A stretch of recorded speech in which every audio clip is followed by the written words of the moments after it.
مطیع الدین اپنے باپ کو بازوؤں میں لے کر کافی دیر تک سسکتا رہا۔ فضا بے حد غمناک تھی۔ فناجو خان کی آنکھیں بھی نم تھیں۔ وہی تو ایک سہارا تھا جس نے مطیع الدین کی غیر موجودگی میں نور الدین کا خیال رکھا۔ برکائی خان کی وفات کے بعد فناجو خان کا دل فوج سے اچاٹ ہو گیا اور وہ نور الدین کے پاس چلا آیا۔ یہیں اس نے دین اسلام کا بغور جائزہ لیا اور مسلمان ہو گیا۔ پھر اس نے شادی کر لی۔ نور الدین کو تنہا چھوڑ کر وہ جا نہ سکا۔ اسی کی خدمت کو اپنے لیے اعزاز سمجھا۔ وہ ہر روز اللہ سے یہی دعا کرتا رہتا کہ وہ نور الدین کی حالت پر رحم فرمائے۔ اس دن اس کی دعا قبول ہو گئی۔ نور الدین طویل ترین اذیت ناک بیماری کے بعد بالآخر نجات پا گیا تھا۔ مطیع الدین نے فرط غم میں اپنے باپ کی تجہیز و تکفین کی۔ دوسری جانب سلطان بیبرس نہایت عالی ہمت شخص تھا۔ کاری زخم کے باوجود زیادہ دیر تک بستر پر نہ رہ پایا۔ طبیبوں کے منع کرنے کے باوجود اس نے باہر نکل کر مجاہدین کو ان کی جرأت و بہادری پر خراج تحسین پیش کیا۔ ایسا کرنا بے حد ضروری تھا۔ سلطان بیبرس اپنے لشکریوں کی نفسیات سے خوب واقف تھا۔ وہ چند دن تک اس کی صورت نہ دیکھتے تو یقیناً قیاس آرائیوں کا شکار ہو جاتے۔ یہ صورت اس نے معرکہ منصورہ کے موقع پر اپنے آقا سلطان الملک الصالح کی ناگہانی موت کے بعد دیکھی تھی۔ سلطان بیبرس بڑی شان سے واپس لوٹا اور دمشق سے ہوتا ہوا قاہرہ پہنچا۔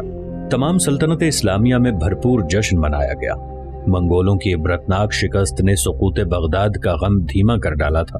سلطان بیبرس نے اپنی بگڑتی ہوئی حالت کی خبر کسی کو بھی نہ ہونے دی۔ طبیبوں نے بھرپور انداز میں اس کا علاج کیا۔ زخم کسی قدر ٹھیک ہو چکا تھا مگر سلطان بیبرس کو مکمل صحتیابی کے لیے بھرپور آرام کی ضرورت تھی جو اسے کسی صورت گوارا نہیں تھا۔ امیر فخر الدین لقمان نے سلطان بیبرس کو سمجھانے کی کوشش کی مگر سلطان بیبرس نے اپنے معتمد خاص کو مسکراتے ہوئے مطمئن کر دیا۔ وہ لاجواب سا ہو کر قصر جبل سے لوٹ آیا۔ 675 ہجری کے آخری ماہ میں سلطان بیبرس نے اپنے تئیں ارادہ باندھا کہ ایلخانی منگولوں کا خطرہ ابھی پوری طرح ختم نہیں ہوا ہے۔ وہ لوگ پھر دوبارہ لوٹ کر زیادہ شدید حملہ کر سکتے ہیں۔ اس سے پہلے کہ وہ کوئی ایسی کارروائی کریں، ان کے قبضے سے تمام اسلامی مقبوضات چھڑا کر ان پر ثابت کر دیا جائے کہ اگر انہوں نے دوبارہ آگے بڑھنے کی کوشش کی تو ان کی سلطنت پر بھی قبضہ کر لیا جائے گا۔ اس عظیم کام کی انجام دہی کے لیے کثیر سرمایہ کی ضرورت تھی۔ سلطان بیبرس نے خزانے کا حال دیکھا تو معلوم ہوا کہ اس میں کچھ موجود ہے، وہ اتنی بڑی مہم کے لیے ناکافی ہے۔ مختلف سالاروں اور رفقا سے مشوروں کے بعد یہ طے پایا کہ جہاد کے مصارف پورے کرنے کے لیے کچھ اقدامات اٹھائے جائیں، مدارس کے وظائف میں تخفیف کی جائے اور کچھ نئے خراج لگا کر لوگوں سے رقم جمع کی جائے۔ سلطان بیبرس نے خلیفہ اسلام الحاکم بامر اللہ سے اس بارے میں بات چیت کی تو اس نے بھی اجازت دے دی۔ مدارس کا معاملہ چونکہ علماء دین سے وابستہ تھا لہٰذا ان کا فتویٰ بے حد ضروری تھا۔ سلطان بیبرس نے بلاد مصر کے علماء سے جواز کا فتویٰ لے کر مخصوص نئے خراج لگائے اور پھر اپنے رفقا کے ساتھ دمشق چلا آیا۔ وہاں بھی اس نے علماء کی جماعت کو بلوایا اور بلاد مصر کے علماء اور امیر المؤمنین کی اجازت کا ذکر کرتے ہوئے مصارف جہاد کے لیے نئے خراج کے جواز میں فتویٰ طلب کیا۔ کچھ علماء نے فتویٰ جاری کر دیا تو کچھ نے تأمل سے کام لیا۔ امام یحییٰ بن اشرف محی الدین نووی رحمۃ اللہ علیہ دمشق کی سربراوردہ شخصیتوں میں سے ایک تھے۔ شرح مسلم و بخاری میں ان کا بڑا نام تھا۔ ان کے پاس جب سلطان بیبرس کا جواز فتویٰ پہنچا تو انہوں نے خود دمشق کے دربار کی راہ لی۔ سلطان بیبرس کو جب ان کی آمد کی خبر ہوئی تو وہ خود دروازے پر پہنچا اور ان کا پرتپاک استقبال کیا۔ امام نووی رحمۃ اللہ علیہ اس کے ہمراہ دربار میں آئے اور ایک نشست سنبھال لی۔ سلطان بیبرس نے وجہ آمد دریافت کی تو امام نووی رحمۃ اللہ علیہ نے سلطانی جواز کے فتوے کا ذکر کیا اور اسے رد کرتے ہوئے باقاعدہ اس کی مخالفت کی۔ سلطان بیبرس نے امام نووی رحمۃ اللہ علیہ سے فتوے کی تصدیق نہ کرنے کی وجہ دریافت کی تو انہوں نے مصارف جہاد کا سلطانی عذر تسلیم کرنے سے انکار کیا اور اسے خالصتاً ظلم سے تشبیہ دیتے ہوئے درست گوئی سے کام لیا۔ سلطان بیبرس نے تحمل سے تاتاری حالات بیان کیے اور ان سے درخواست کی کہ وہ تصدیق فرما دیں تاکہ جہاد کا سلسلہ پایہ تکمیل تک پہنچ جائے، مگر امام نووی رحمۃ اللہ علیہ نے سختی سے فتویٰ رد کرتے ہوئے لگائے جانے والے تمام خراج کو غیر اسلامی قرار دیا۔ سلطان بیبرس امام نووی رحمۃ اللہ علیہ کی تند و تلخ انداز گفتگو سے واقف تھا، اس لیے اس نے نرمی اختیار کی رکھی اور بار بار اپنے موقف کی دلیلیں پیش کرتا رہا۔ امام نووی رحمۃ اللہ علیہ سلطان بیبرس کے اصرار پر آپے سے باہر ہو گئے اور فرتے تیش میں بولے۔ فرمایا کہ سلطان بیبرس، یاد کرو وہ وقت جب تم امیر بن قدار کے زر خرید غلام تھے۔ اور ایک جبے کے بھی مالک نہیں تھے۔ اب اللہ تعالیٰ نے تمہیں سلطنت دے دی ہے اور تم اس قدر غلاموں اور کنیزوں کے مالک ہو جس کے ساز و سامان تک طلائی ہیں۔ جب تک تم ان سے سارا مال و سامان فوجی ضرورت کے لیے نہ لے لو، میں غریب مسلمانوں سے مال لینے کا فتویٰ تیرے حق میں ہرگز نہیں لکھوں گا۔ علامہ نووی، آپ بلا شبہ درست کہتے ہیں۔ میں وہی ہوں جسے امیر بن قدار نے دمشق کے بازار سے خریدا تھا۔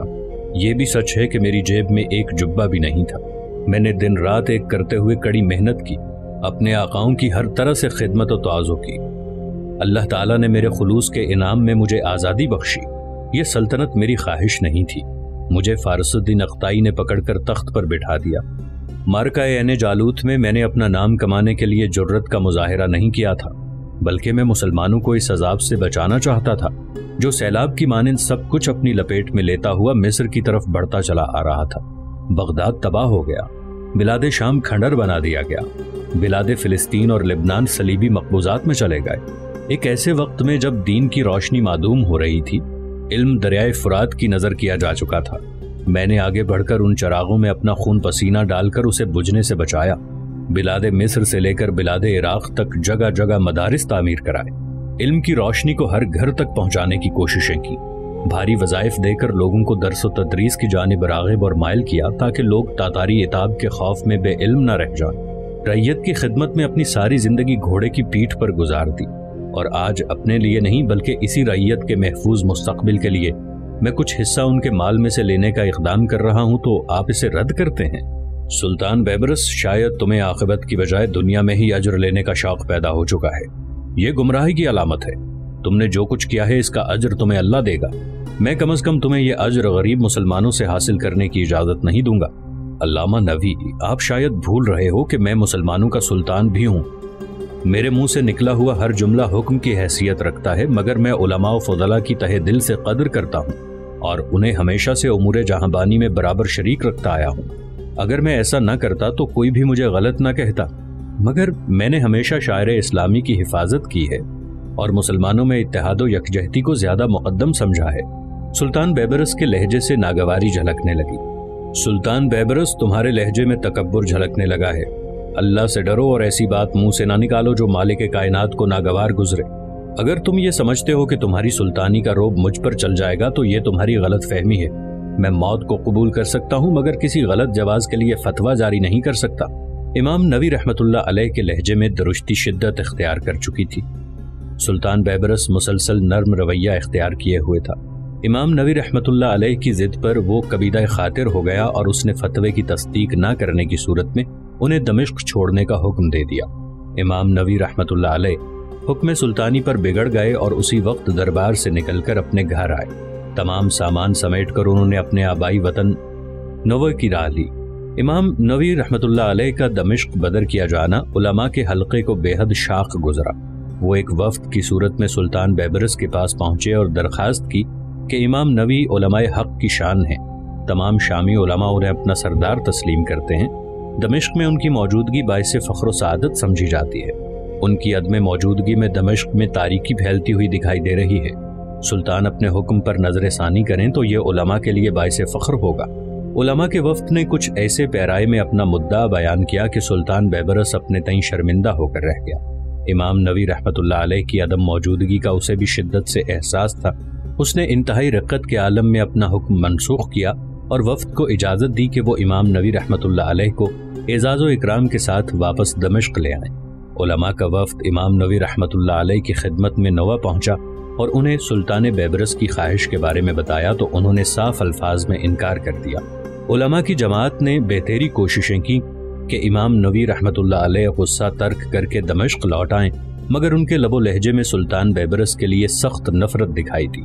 امام نووی رحمت اللہ علیہ نے صاف الفاظ میں کہہ دیا کہ سلطان بیبرس کی زندگی میں کبھی بھی دمشق نہیں جاؤں گا۔ علماء کا وفد مایوسی کے عالم میں دمشق لوٹ آیا۔ سلطان بیبرس کو جب امام نووی رحمت اللہ علیہ کے جواب سے مطلع کیا گیا تو وہ شدت غم سے رو دیا۔ اس نے وفد سے وعدہ کیا کہ وہ جلد ہی خود امام نووی رحمت اللہ علیہ کی خدمت میں حاضر ہو کر انہیں منا کر دمشق واپس لے آئے گا۔ اسی شام سلطان بیبرس کو شدید بخار ہو گیا۔ طبیبوں نے سلطان بیبرس کی حالت دیکھتے ہوئے بتایا کہ عدم توجہ کے باعث زخم کافی خراب ہو چکا ہے اور یہ بخار بھی اسی کا نتیجہ ہے۔ طبیبوں نے ہر ممکنہ علاج کیا مگر اس زخم پر کسی علاج نے کارگر نہیں ہونا تھا۔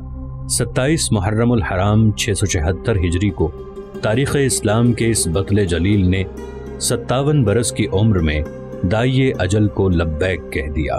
انا للہ و انا الیہ راجعون۔ سلطان بیبرس کی وفات کا اعلان ہوتے ہی تمام بلاد اسلامیہ میں کوہرام مچ گیا۔ لوگ اپنے ہر دل عزیز سلطان کی جدائی برداشت نہ کر سکے اور سڑکوں پر دیوانہ وار روتے رہے۔ دمشق کو ایک بار پھر یہ شرف حاصل ہوا۔ اس نے تاریخ کے ایک اور بڑے مجاہد اسلام کے جسد خاکی کو اپنی خاک میں جذب کر لیا۔ اس سے پہلے یہ شہر سلطان نور الدین محمود زنگی اور مجاہد کبیر سلطان صلاح الدین یوسف ایوبی کا مدفن بننے کا اعزاز حاصل کر چکا تھا۔ قدرت کا اتفاق ہی کہا جا سکتا ہے کہ تاریخ اسلام کی ان تینوں شخصیتوں نے اپنی عمر کا زیادہ حصہ صلیبی جنگجوؤں کے خلاف مارکا آرائیوں میں بسر کیا، اور تینوں نے دمشق پہنچ کر سفر آخرت اختیار کیا اور پھر یہیں آسودہ خاک ہوئیں۔ سلطان بیبرس تاریخ عالم کے شجاع ترین حکمرانوں میں سے ایک تھا جو صحیح معنوں میں اس شعر کا مصداق تھا۔ وہ جس کی تیغ ہیبت ناک سے سفاک ڈرتے تھے، وہ جس کے بازوؤں کی دھاک سے افلاک ڈرتے تھے۔ ادھر وہ دن گلبقوز کی زندگی کا سب سے اہم دن ثابت ہوا جب اسے بوڑھے خادم نے یہ اطلاع دی کہ بوڑھا نور الدین مر گیا اور اس کا بیٹا طویل عرصے کے بعد واپس لوٹ آیا ہے۔ مطیع الدین کی واپسی کا سن کر گلبقوز کی آنکھوں میں چمک سی پیدا ہوئی۔ بوڑھا خادم گلبقوز کے چہرے پر مسرت کی کلیاں پھوٹتے دیکھ کر خوشی سے پھولے نہ سمایا۔ وہ تو پہلے ہی دن سے اس لمحے کا منتظر تھا کہ گلبقوز کی اداس زندگی میں بھی بہار کے رنگ دیکھے۔ قنائی خان کی دوسری اولاد اپنے گھر بار میں مشغول تھی، صرف گلبقوز ہی تنہا رہ گئی تھی۔ مطیع الدین کے ساتھ اس کی وابستگی بوڑھے خادم سے پوشیدہ نہیں تھی، اسی لیے اس نے گلبقوز کو محبت بھرے لہجے میں سمجھانے کی کوشش کی کہ وہ اب مطیع الدین کا ہاتھ پکڑنے میں تامل نہ کرے، کیونکہ اب ایسا باقی نہیں رہ گیا تھا جسے اس کے رشتے پر کوئی اعتراض ہوتا۔ گلبقوز نے کافی سوچ بچار کے بعد بوڑھے خادم کو کہا کہ وہ مطیع الدین کو اس کے بارے میں آگاہ کر کے اس کا اندیا لے کہ کیا وہ اب بھی اس سے اتنی ہی محبت کرتا ہے جتنی کہ اس زمانے میں اس کے لبوں پر مچلتی ہوئی دکھائی دیتی تھی۔ بوڑھا خادم گلبقوز کی آمادگی پر برق کی مانند مطیع الدین کے پاس پہنچا۔ مطیع الدین تھوڑی سی کوشش کے بعد اسے پہچان گیا۔ یہ وہ غلام تھا جس نے اسے گلبقوز کے بارے میں بتایا تھا کہ وہ قبیلہ سرخ غر میں قید ہے۔ مطیع الدین نے بلا تاخیر اس سے گلبقوز کے بارے میں دریافت کیا تو بوڑھا خادم سمجھ گیا کہ آگ دونوں طرف یکساں بھڑک رہی ہے۔ اس نے گلبقوز کے بارے میں مختصراً بتاتے ہوئے اس کا سوال اس کے سامنے دہرا دیا۔ مطیع الدین نے بے خودی کے عالم میں بوڑھے خادم کو کہا کہ اس بات کا جواب وہ خود گلبقوز کو دینا چاہتا ہے۔ بوڑھے خادم نے اسے فی الوقت صبر کی تلقین کرتے ہوئے واپسی اختیار کی اور گلبقوز کو اس کی کیفیت سے آگاہ کر دیا۔ گلبقوز مطیع الدین کی وارفتگی کا حال سن کر گہری سوچ میں ڈوب گئی۔ کئی دن تک وہ خاموشی سے اس بارے میں غور و فکر کرتی رہی۔ یہ حقیقت تھی کہ اب فیصلے کا اختیار اسی کے پاس تھا، کوئی بھی اسے روکنے ٹوکنے والا موجود نہیں تھا۔ گلبقوز کا ذہن بار بار ماضی کی جانب بھٹک جاتا، تلخ ماضی کی یاد اسے بے چین کر دیتی۔ ایک شام اس نے اپنے بوڑھے خادم کو کہا کہ وہ مطیع الدین کو بلا لائے، وہ اس سے بالمشافہ ملاقات کرنا چاہتی ہے۔ بوڑھا خادم فوراً مطیع الدین کے پاس پہنچا جو فراق کے عالم میں دیوانہ بنا بیٹھا تھا۔ فناجو خان کو جب سے گلبقوز کے بارے میں پتہ لگا تھا، جانے کیوں اس کا دل دھڑکنے لگا تھا۔ گلبقوز تو فدائیوں کے ساتھ رہی تھی اور جہاں تک وہ جانتا تھا فدائیوں کا مذہب اسلام ہرگز نہیں تھا۔ اس نے ڈھکے چھپے الفاظ میں مطیع الدین کو سمجھانے کی کوشش کی کہ فدائیہ کے ساتھ محبت کرنا مناسب نہیں ہے، مگر مطیع الدین نے اس کی بات کو ہوا میں اڑا دیا۔ وہ گلبقوز کو فدائیہ تسلیم کرنے پر قطعی تیار نہیں تھا۔ مطیع الدین انتظار کی گھڑیاں گزارنے کے بعد گلبقوز سے ملاقات کے لیے بوڑھے خادم کے ساتھ روانہ ہوا۔ بوڑھا خادم اسے گھر لایا اور ایک کمرے میں بٹھا دیا۔ تھوڑی دیر بعد گلبقوز اس کمرے میں داخل ہوئی۔ اس نے وہی تاتاری لباس زیب تن کر رکھا تھا جو وہ محبت کے دنوں میں پہنا کرتی تھی۔ مطیع الدین کی نظر جب اس پر پڑی تو وہ بے قرار سا ہو گیا۔ دونوں کئی لمحوں تک ایک دوسرے کو دیکھتے رہے۔ مطیع الدین کے چہرے پر محبت کے دریا موجزن تھے، جبکہ گلبقوز اس کے چہرے کے اتار چڑھاؤ دیکھنے میں مشغول تھی۔ مجھے اپنی بصارت پر یقین نہیں آ رہا ہے کہ میں واقعی تمہیں دیکھ رہا ہوں۔ مطیع الدین چلتے ہوئے اس کے قریب پہنچ گیا۔ گلبقوز کے چہرے پر تلخ مسکراہٹ پھیل گئی۔ جب موت سامنے ہوتی ہے تو اچھے بھلوں کی بصارت دھوکہ دے جاتی ہے۔ گل وقوز کا لہجہ بڑا کاٹدار تھا۔ مطیع الدین اس کے منہ سے غیر متوقع جملہ سن کر چونک پڑا۔ اسی لمحے اس کے منہ سے کراہ نکلی۔ اس کی نظریں اپنے سراپے کی طرف اٹھیں تو خوف کی سرد لہر نے اس کا ذہن منجمد کر ڈالا۔ گل وقوز کے تیز خنجر نے اس کے پیٹ کا کافی حصہ ادھیڑ ڈالا تھا۔ پیٹ سے جیسے خون کی ندی بہہ نکلی تھی۔ مطیع الدین کی آنکھوں میں کرب کے آثار نمودار ہونے لگے۔ یہ کرب اس گھاؤ کا نہیں تھا جو گل وقوز نے اسے تحفتاً دیا تھا، بلکہ اس بے وفائی کا تھا جو اس کے حصے میں آئی تھی۔ اسی لمحے اس کے ذہن میں سید احمد البدوی رحمت اللہ علیہ کا جملہ گونجا اور اسے اب سمجھ میں آ گیا کہ تیسرا چکر کیا تھا۔ سرائے سے باہر نکلنے والا ہر قدم چکر کا آغاز تھا اور واپسی اسی چکر کی تکمیل۔ مطیع الدین کو گل وقوز کی حرکت پر دلی صدمہ پہنچا تھا۔ وہ زیادہ دیر تک اس کرب کو برداشت نہ کر پایا اور اس کے قدموں میں ڈھیر ہو گیا۔ کچھ دیر پہلے جیتا جاگتا شخص بے جان گٹھڑی کی طرح زمین پر پڑا تھا، جبکہ گل وقوز سپاٹ نگاہوں سے اسے تکے جا رہی تھی۔ اسی لمحے بوڑھا خادم کمرے میں داخل ہوا۔ مطیع الدین کی لاش کو دیکھ کر اس کے قدم زمین سے چپک کر رہ گئے۔ اس نے دکھ بھری نگاہوں سے گل وقوز کی جانب دیکھا۔ اس کی آنکھیں احتجاج کرتی ہوئی دکھائی دیں کہ گل وقوز، تم نے اپنے ماضی کو بھلانے کی ذرا سی بھی کوشش نہیں کی۔ گل وقوز بوڑھے خادم سے بے خبر خاموش کھڑی مطیع الدین کو دیکھتی رہی۔ بوڑھا خادم مزید کسی اور کو موت کے منہ میں جاتا نہیں دیکھنا چاہتا تھا، اس لیے اس نے فوری طور پر کوتوالی میں جا کر خبر کی۔ کوتوالے شہر اپنے سپاہیوں کے ساتھ چلا آیا۔ گل وقوز کو گرفتار کر لیا گیا۔ اس نے اپنی گرفتاری میں کوئی مدافعت نہیں کی۔ وہ مطیع الدین کے قتل کے بعد سکتے میں مبتلا ہو چکی تھی، ایک ایسے سکتے میں جس سے صرف موت ہی اسے نجات دلا سکتی تھی۔